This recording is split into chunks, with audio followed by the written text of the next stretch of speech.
I found out yesterday that IUI number 3 has been postponed. So it was 50? Yes, 50.1.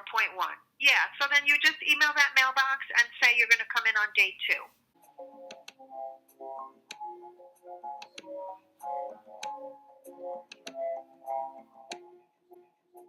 Hi! Thanks for clicking on Simply Tanika. I am Tanika. Welcome to all the new subscribers. Yay! If you haven't done so already, please click on the little bell next to the subscribe button. That way you'll be notified every Saturday when I upload a new video. All right, let's dig into it. Today is cycle day 4, and I found out yesterday that IUI number 3 has been postponed. We'll get to that in a second, but first I want to focus on the positive parts and what I'm doing to stay positive. So my first thing is being grateful. I have a lot to be grateful for, and the number one thing is this little munchkin. This is Cheyenne. This is when she was first born, so that's in the hospital. And this is later, I think she's a couple months old, and I'm very grateful for her. Well, before I get into the other list, so I think that our children, unborn and born, teach us things. I made a little list of the things that I feel like my unborn child is teaching me or having me focus on right now. The first thing is patience. All in good time. Everything happens in good time. So, gotta learn that lesson one way or the other. The second thing is love, which the ultimate love being love of oneself, right? If you don't love yourself, you can't love anybody else. And so throughout this journey, really focusing on loving myself, being kind to myself, and just taking everything in stride. Hope is next on the list that the baby is teaching me. Having hope of what I want in the future and not dwelling on what didn't go right in the past or what could have been different, because I can't change any of that, so I don't want to put any energy into that. Kindness, being kind to myself. I'm asking my 46-year-old body to make a baby and carry it to full term.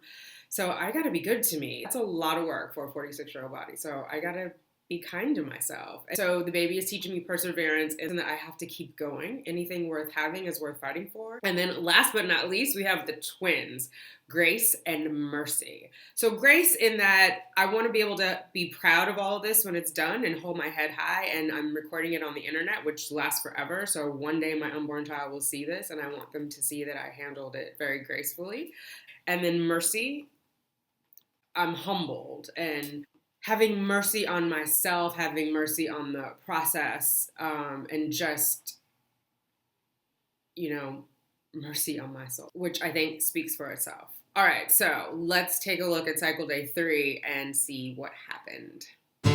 Good morning, guys. It's Friday. It's cycle day 3. I'm headed into RMA right now.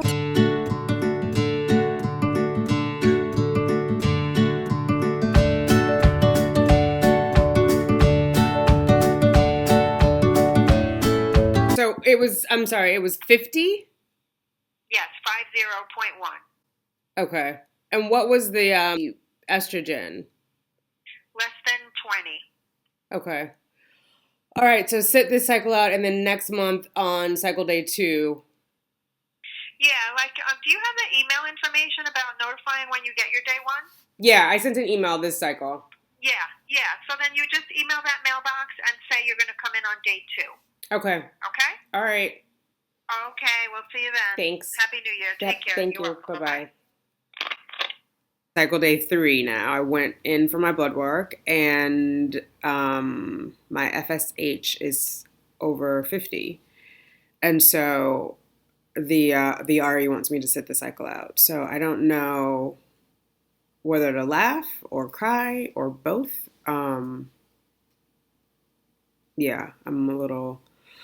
I went, because I keep a journal of them all, so I made some quick notes on it. So in August, my FSH, and FSH is a follicle stimulating hormone, right? So that's what builds out your follicles. It's just like it sounds. It stimulates the follicles to grow. My FSH in August was 27. September, it was 12.6. October, it was 16.6. November, it shot up to 29. And then now for December, it's up to 50. yeah, it didn't even occur to me that I would have to sit a cycle out, possibly one or more. So I guess the next cycle that I have, I will be even more grateful for that because you don't know. You don't know what tomorrow's going to bring. But yeah, that was cycle day 3, and that was rough. And I think the root of it all is I was scared. My grandmother used to say, tell the truth and shame the devil. And tell the truth is not just not lying, but also just speaking the truth, right? Because silence can hold you back. And so I'm going to say it. I was scared. I'm not going to be silent. And I'm going to shame the devil because in silence, you holding on to it like you're shaming yourself. So I'm going to tell the truth, shame the devil. I was scared. The devil is a liar. Let him walk around with the shame. Much better. Let's not go to church up in here. But seriously, I was scared. I was scared because I was panicked. Like, what if I get to never have another IUI again? Just all sorts of fear and concern and not sure, like, what was happening.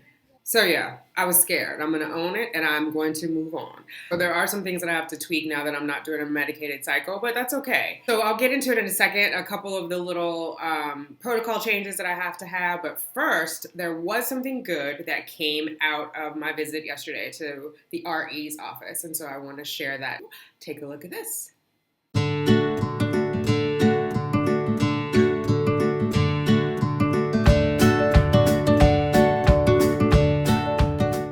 Cool, right? So HSG, that was a good thing that came out of the visit yesterday. I made the appointment and I'm going next week. Apparently, you only can have the HSG done between cycle day 6 and 10, and so I'm having it done next Wednesday, which is awesome. When I had the miscarriage, I did not have a DNC. We did medical management of it. I just thought that would be more, uterus friendly, but there could be some blockage. So by having the HSG test done, we'll know for sure if both my tubes are clear. If they're not, maybe the dye will clear them out. And if that doesn't work, then we come up with a different plan. So I am excited about that. And I also read, although doctors don't prescribe it just for this, that it helps improve your fertility. And a lot of people get pregnant after. So for 3 months after, it's supposed to be like fertility magic. So we will see. This cycle, what are we doing differently? A couple of things. One of them is I will not have any melatonin. You cannot have it during an unmedicated cycle because it stops ovulation, which I learned the hard way. The next thing is I will take evening primrose throughout the entire cycle. Before, I would only take it in the follicular phase. You're not supposed to take it after ovulation because if you do get pregnant, it could impact the pregnancy. Since we know this month I will not be getting pregnant, I'm going to take it the whole month so that I get all the evening primrose oil goodness in my body. I'll go back to temp checking daily. One, so that I can figure out when my ovulation occurs or confirm that it actually occurs.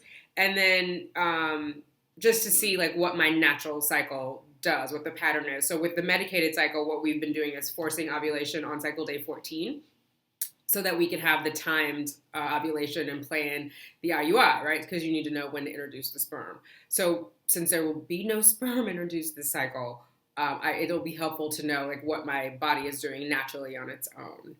And then I think the most important thing that I'll be able to do this cycle is exercise fully and finally lose that 8 to 10 pounds that the OBGYN had recommended since I was at the top part of my BMI. I'm within range, but I'm at the high end of within the range. And so she did recommend, because of my age, that I lose weight, one, to reduce the chance of gestational diabetes and preeclampsia and, all these other things. And so those are the changes I'm going to make this cycle. Keep it positive and not focus on the negative. Give my body a chance to heal itself and not have any medication in it for a whole cycle, see what it does. I will continue with the Chinese medicine and acupuncture and really focus on just taking care of myself, being good to myself, being kind to myself. and moving forward on a positive note. And then also connecting with the new subscribers. I know people have left comments about some things that they would like to see, so I'm working on videos. One was the stork OTC, another is on supplements. I also want to do one on nutrition, so if any of those sound interesting, those will be coming up. If you have any other ideas for videos, please leave them in the comments below. Let me know what you guys are doing this cycle. I know there are a few people who have reached out and said that their cycle has changed or that they're resting. So I always like to compare notes and hear what other people are doing. It's not one of us has all the information, so I think the more information that we can share with each other, it sets us all up to win. So I will share as much as I can. I hope you guys will continue to share with me. Yeah, that's it. Thanks for watching. If you haven't subscribed yet, what are you waiting for? Please subscribe and remember to click on the notification bell so on Saturday when I upload a new video, you will know when it drops. If you like this video, give it a thumbs up and I will see you guys next time. Thanks.